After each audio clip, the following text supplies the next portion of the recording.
મિત્રો આપણે અત્યારે હળવદ તાલુકાના સુખપર ગામે છીએ ને અહીંયા સુખપર ગામની સીમમાં કેટલાક મજૂરો છે એ વાડીએ ફસાયા છે. તેની સાથે હળવદ તાલુકાના જૂના મારણિયાદ ગામે પણ 5 મજૂરો ફસાયા છે. હમણાં માહિતી મળી છે કે ઇંગોરાડા ગામે પણ 5 મજૂરો ફસાયા છે.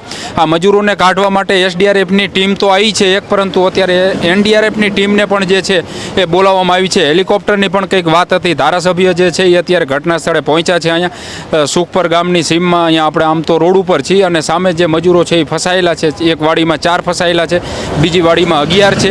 કઈ રીતે તેઓ સુરક્ષિત રીતે બહાર નીકળે તે માટે થઈ અને આખું આયોજન કરી રહ્યા છે. ધારાસભ્ય આપણી સાથે છે, થોડી એમની સાથે વાત કરી. જુદા જુદા 4 જગ્યાએ મજૂરો ફસાયા છે, વાડીએ ફસાયા છે. વાત હતી હેલિકોપ્ટરની, તો હેલિકોપ્ટરની કંઈ જાણ કરી છે, આવે છે, શું છે એને લઈને કહેજો. મેહુલભાઈ, ધાંગધ્રા અને હળવદમાં આમ તો આખા ગુજરાતમાં રેડ એલર્ટ હતું, પણ આપણા ધાંગધ્રા હળવદમાં અચાનક બહુ વરસાદ પડ્યો. હું સવારથી ધાંગધ્રા હતો, તો ધાંગધ્રા આખા ગુજરાતમાં જે વધુ વરસાદ પૈકીનો વરસાદ એ ધાંગધ્રા અને પછી હળવદમાં છે. 2 કલાકમાં 4.5 ઇંચથી વધુ વરસાદ અને ટોટલ તો 11 ઇંચ આસપાસનો વરસાદ ધાંગધ્રામાં થયો. એવી રીતે હળવદમાં તો અહીં જે બધી જગ્યાએ સવારથી અત્યાર સુધી જ્યાં જે પ્રશ્નો હતા એ બધા સોલ્વ કર્યા, પણ રેસ્ક્યુ પોઈન્ટ ઓફ વ્યૂ સુખપરમાં અહીં આપણી સામે જે છે અંધારું થઈ ગયું અત્યારે. તો ત્યાં 4 લોકો અને 11 જણા આગળની વાડીમાં ફસાયેલા છે. માણરિયાદ 5 અને ઇંગોરાડાના સમાચાર 5ના છે. એસડીઆરએફની ટીમ સતત મહેનત કરી છે, નગરપાલિકાની પણ ટીમ મહેનત કરી રહી છે અને એનડીઆરએફની ટીમ પણ ટૂંક સમયમાં આવી જશે. હેલિકોપ્ટરથી રેસ્ક્યુ કરવા માટે પાયલટનો નંબર ને આ તે બધું આવી ગયું છે, પણ એને જે વાતાવરણના હિસાબે ઉડવાની જે મંજૂરી જોઈ એ મંજૂરી મળી નથી રહી. તો તંત્ર આખું એની રીતે કામ કરે છે અને સતત બધા નિગરાની હેઠળ છે. એટલે ઝીરો ટોલરન્સ નીતિમાં કે ભાઈ જાનહાનિ કોઈ ન થાય એ પ્રકારનું બધા કામ કરી રહ્યા છે. ત્યારે હું આપણા માધ્યમથી, મીડિયાના માધ્યમથી, આપણી ચેનલના માધ્યમથી હું સૌ મારા ભાઈઓ બહેનોને કહેવા માગું છું, હજી પણ રેડ એલર્ટ છે. આપણે બિનજરૂરી ક્યાંય બહાર નીકળી નહીં. નીચાણવાળા વિસ્તારમાં રહેતા હોય તો ત્યાંથી શિફ્ટ થઈને ઊંચાણવાળા વિસ્તારમાં નગરપાલિકા, તાલુકા પંચાયત, વહીવટી તંત્રએ બધા સ્થળોને બધું આયોજન કર્યું છે. તો આપણે નીચાણવાળા વિસ્તાર મૂકી અને જે વ્યવસ્થા ગોઠવી છે ત્યાં જઈ ફૂડ પેકેટથી લઈ અને અમે જે પણ લોકો હોય, તમે કેમ કીધું કે સામાન્ય માણસ હોય એને રોજગારી ઉપરનો પ્રશ્ન હોય, રોજે રોજનું ઓલું કરતા હોય અને બીજું આ વ્યવસ્થામાં ક્યાં રાંધે, તો એના માટે એપીએમસી હોય, હળવદ પ્રીમિયમ લીગ હોય, નગરપાલિકા હોય, સેવાભાવી સંસ્થા ધાંગધ્રામાં સંસ્કારધામથી લઈ અને બધી સંસ્થાઓએ ફૂડ પેકેટ કર્યા છે. જ્યાં જેટલું વિતરણની જરૂર હોય ત્યાં પહોંચાડે છે. આપણે જે વાત કરી વૃક્ષમણી, ત્યાં સોસાયટીમાં હું જઈને આવ્યો અને ત્યાં પાણીના નિકાલનો આગળના બધા હતા. તો ઝડપી વરસાદ થયો એટલે પાણી બધા મકાનો હતા એ પાણી અત્યારે ખાલી થઈ રહ્યા છે. અને આના લાંબા ગાળાના આયોજન માટે જે પણ નાલા ક્યાંયના ક્યાંય કોઈએ દબાવ્યા હોય તો એને ખુલ્લા કરવાની પણ કડક હાથે સૂચના આપી કે ભાઈ આ તમે કોઈ પણ બાબત હોય તો આ એકબીજાના સહયોગથી હાલતું હોય. ત્યારે હું આપણા માધ્યમથી ખેડૂત મિત્રોને પણ કહું છું કે અમુક ગામડામાં પાણી ભરાય છે, તો એ જે કેનાલ ચાલતી હોય, જે સાઈડમાં નોરિયા હોય, ઓંકળા હોય, તો એને દબાવવામાં આવે છે. તો પછી જે આવો અચાનક વરસાદ પડે ત્યારે પાણી ભરાઈ જતા હોય છે અને એની અસર દૂર દૂર લગી થતી હોય છે.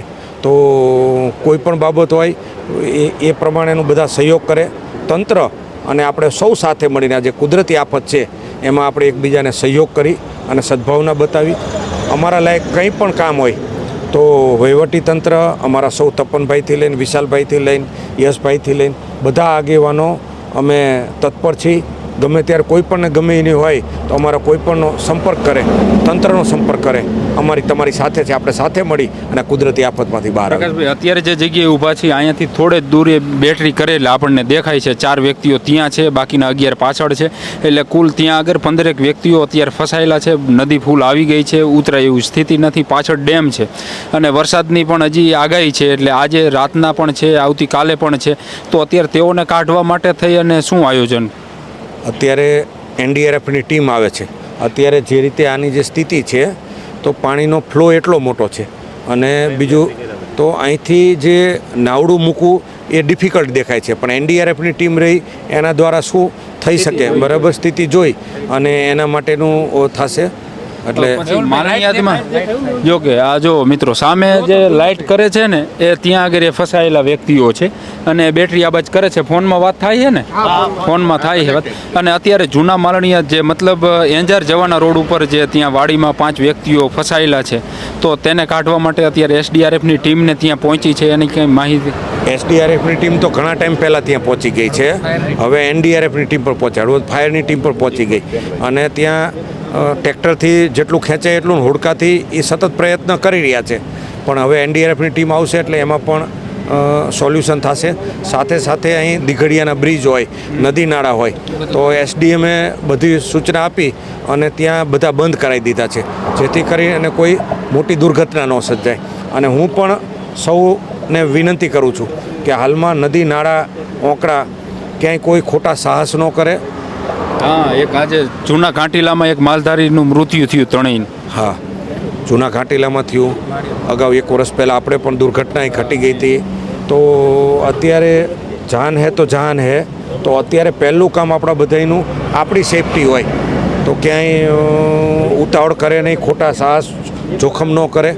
અને એનડીઆરએફની ટીમ હમણાં ટૂંક સમયમાં આવી જશે એટલે અહીં જેટલા સ્પોટ ઉપર જે થશે એ કામગીરીમાં. અને તેની સાથે વાતાવરણમાં જો કંઈ સુધારો આવશે તો હેલિકોપ્ટર આવશે.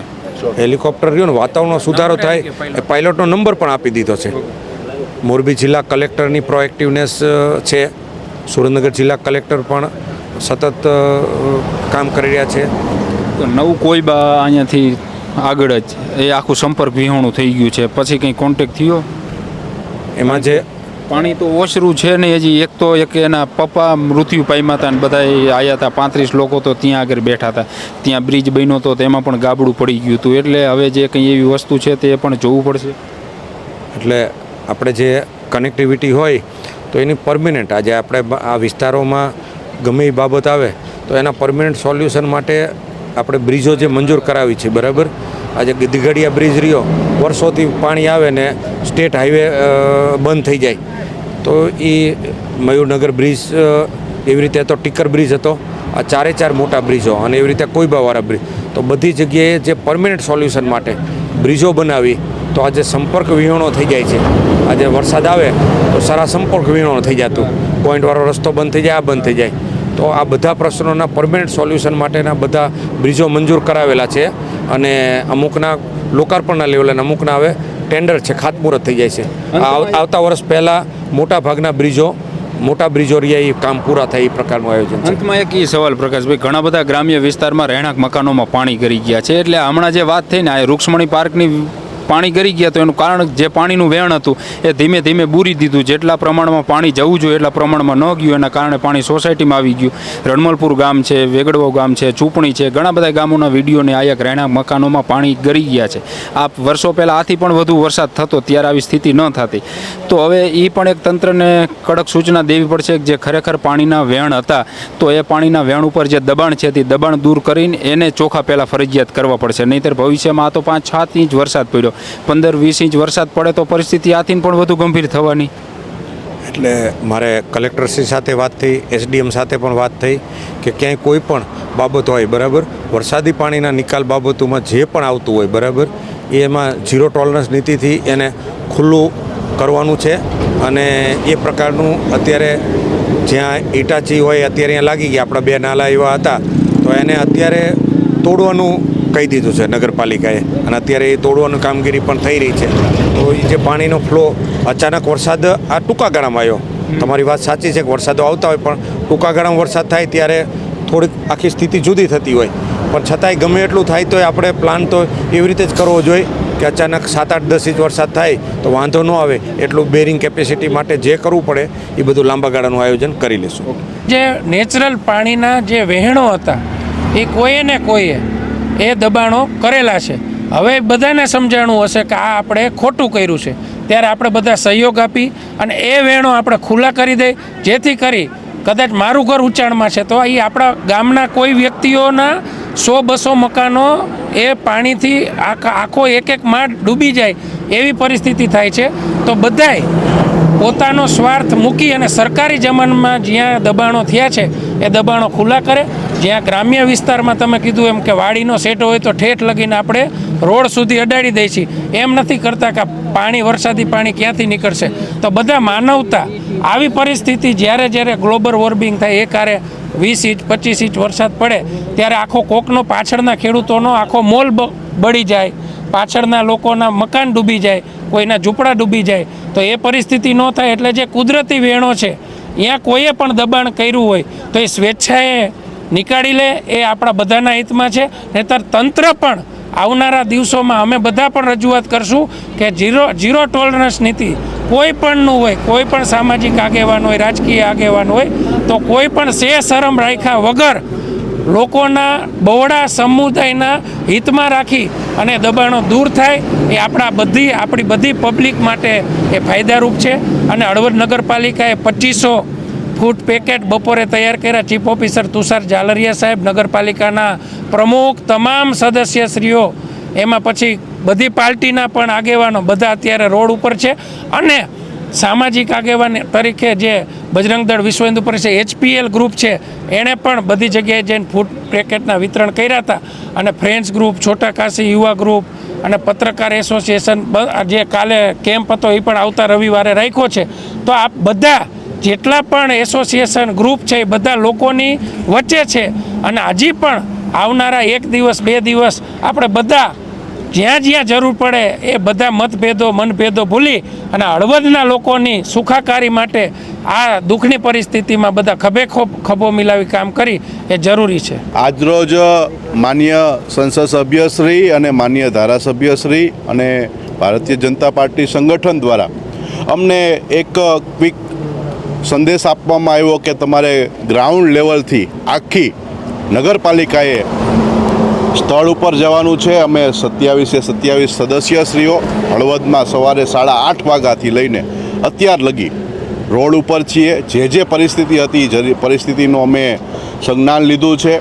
તમામ પરિસ્થિતિમાં લોકોને કેવી રીતે ઉપયોગી થઈ શકાય એ માટેનું થઈને અમે કાર્ય કર્યું છે. જે વિષય હતા એ વિષય સોલ્યુશન કરવાનો પૂરેપૂરો અમે પ્રયાસ કર્યો છે.